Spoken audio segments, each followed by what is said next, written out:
morning. So what we're going to do today is we're going to do something called bitmap texturing in Flash. I have pulled a free texture from the site. I could not find a terms of use, but reading the text, they've collected 30 free brick textures to use freely in designs. Here's the collection. So I've downloaded one of them.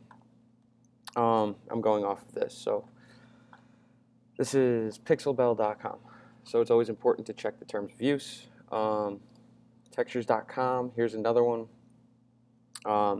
This is an excellent website for textures. And yeah, if you're going to go ahead and use some type of source, such as a texture that you rip from the net, make sure that you do have proper terms of use with that. And this site is, as long as you have your own account, you can download up to 15 for free. And if you do use it in your work, from what I understand, you just have to make sure that you reference that you've used the texture from this site. So anyway,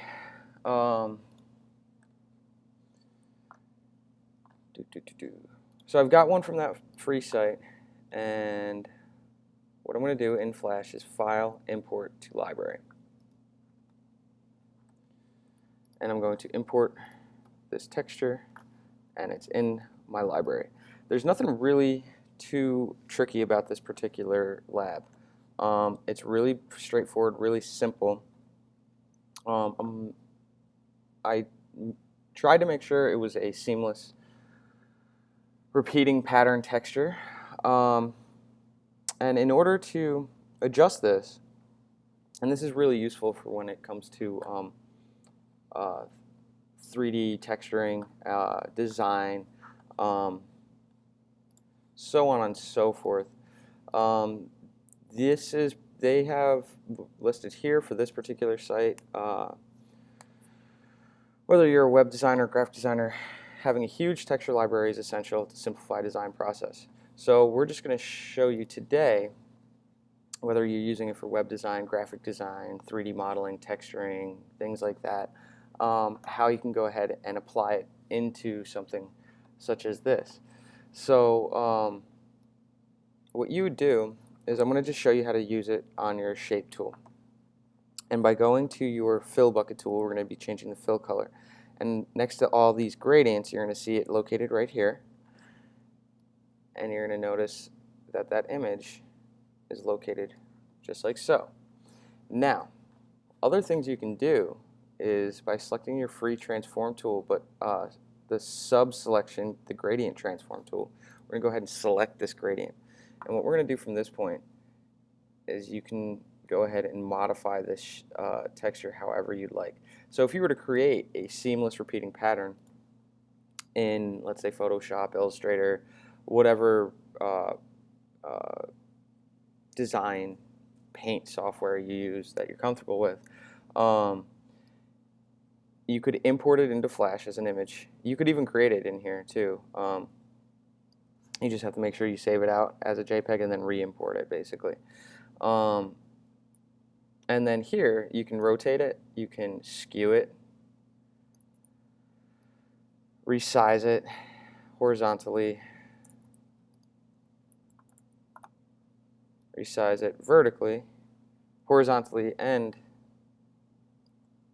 vertically, skew it up, down, resize it, rotate, skew it left, right.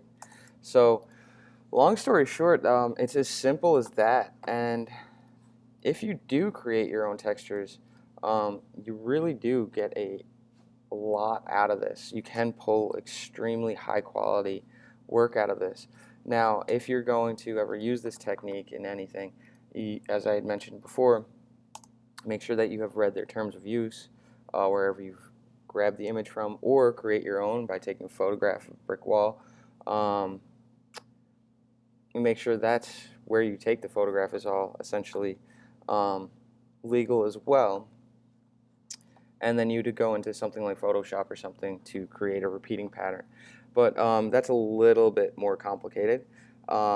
Creating repeated patterns are extremely difficult, especially when they're seamless. So that being said, that's all we've got for you today. This carries on into all other facets of digital media design work, and hope you enjoyed.